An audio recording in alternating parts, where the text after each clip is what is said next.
housing where it is needed most. We'll ask him about that and whether campaign donors get too many government contracts. And we'll take your calls. I'm Nancy Solomon. Join me for Ask Governor Murphy, tonight at 7 on WNYC. Thanks to the financial support of members like you, WNYC is independent and available to everybody. Did you know that your donation could be doubled or even tripled? Many companies match charitable contributions made by their employees. To find out if your employer participates in a matching gift program, just visit our easy search tool at wnyc.org/match. Thank you.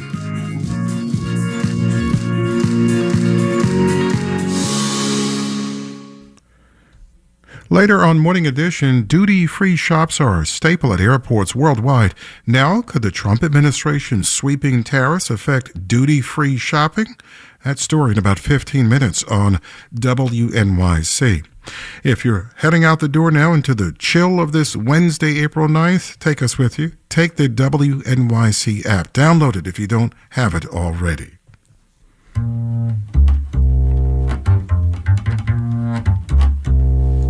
33 and sunny. Yes, it's chilly out there this morning. Sunny and 49 for a high today in the city. Then tomorrow, partly sunny and low 50s for high temperatures. And then on Friday, afternoon rain likely.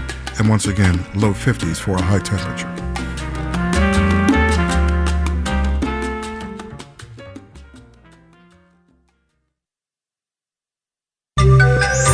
In a world of economic uncertainty, there's some certainty this morning. President Trump's sweeping new tariffs are, as of now, in force. Marketplace Morning Report is supported by Bank of America.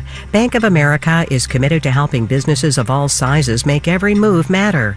Learn more at bankofamerica.com/bankingforbusiness. And by Commvault. When companies face ransomware and outages, they can recover data and business in just minutes with Commvault. I'm David Brancaccio in Los Angeles. It is now a world where U.S. import duties more than double the cost of goods coming from China. The now escalated China tariff is 104%. The U.S. has added hefty duties to goods from allies as well. The EU 20%, Japan 24%. While U.S. stock index futures are down moderately, minus 0.6% for S&P futures now, it is the bond market that's quite unsettled this morning. The U.S. government bond fell sharply overnight, pushing up the benchmark 10-year interest rate for a time close to 4.5%. Marketplace's Nancy Marshall-Genzer is here with more.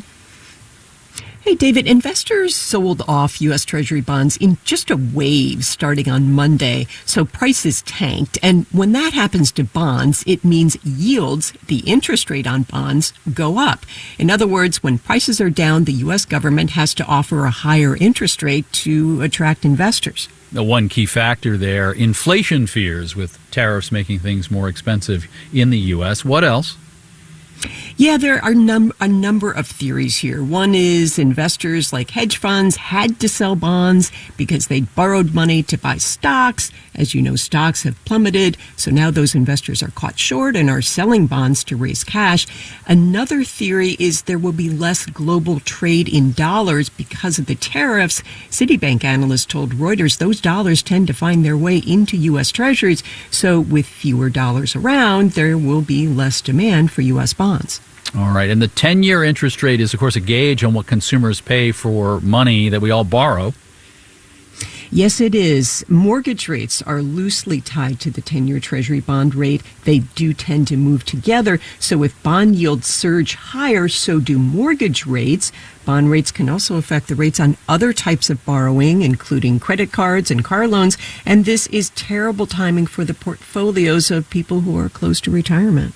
All right, Nancy, thank you. The 10-year interest rate at the moment is up at 4.38%, the highest since February.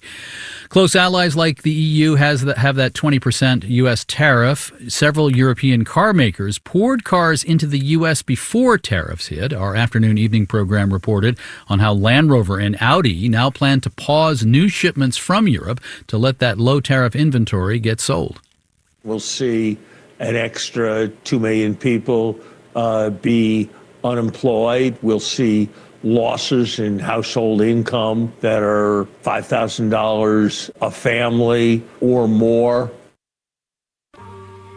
Marketplace Morning Report is supported by Affinity, provider of the CRM for the private capital relationship economy. Affinity knows who has the best relationship with the right startup.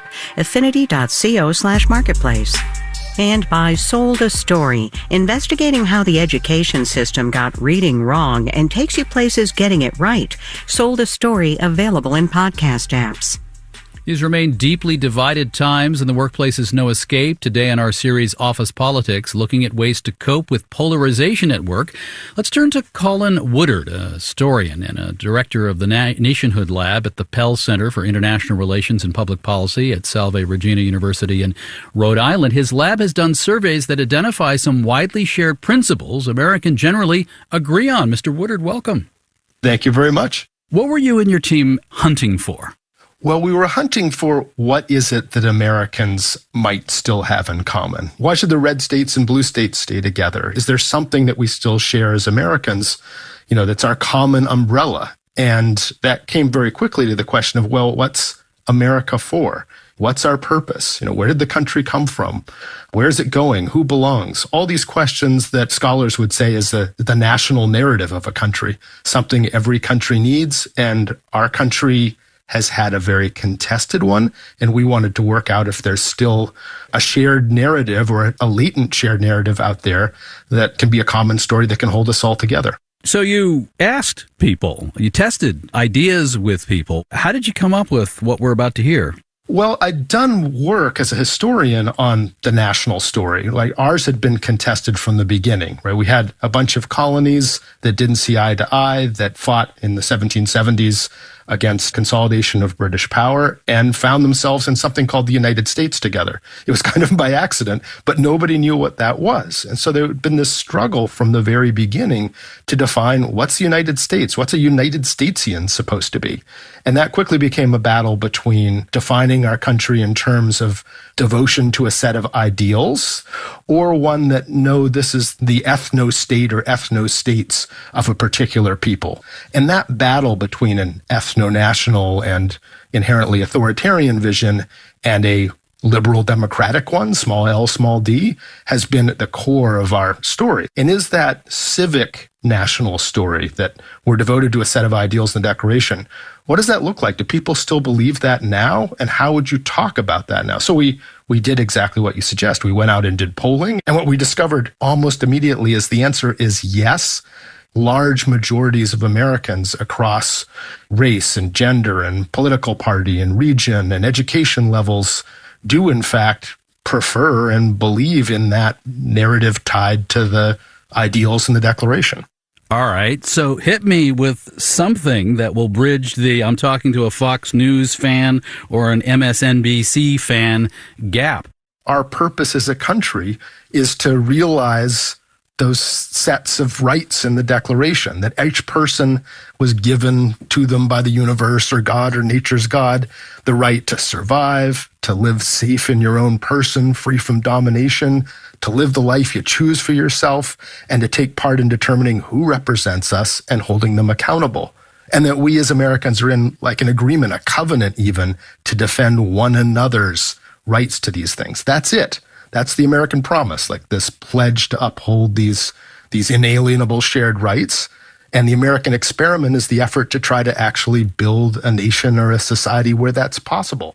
Colin Woodard is director of the Nationhood Lab at the Pell Center for International Relations in Rhode Island. All of our political polarization pieces are streamable now from marketplace.org. Put Office Politics in the search bar. I'm David Brancaccio with our morning report. From APM, American Public Media.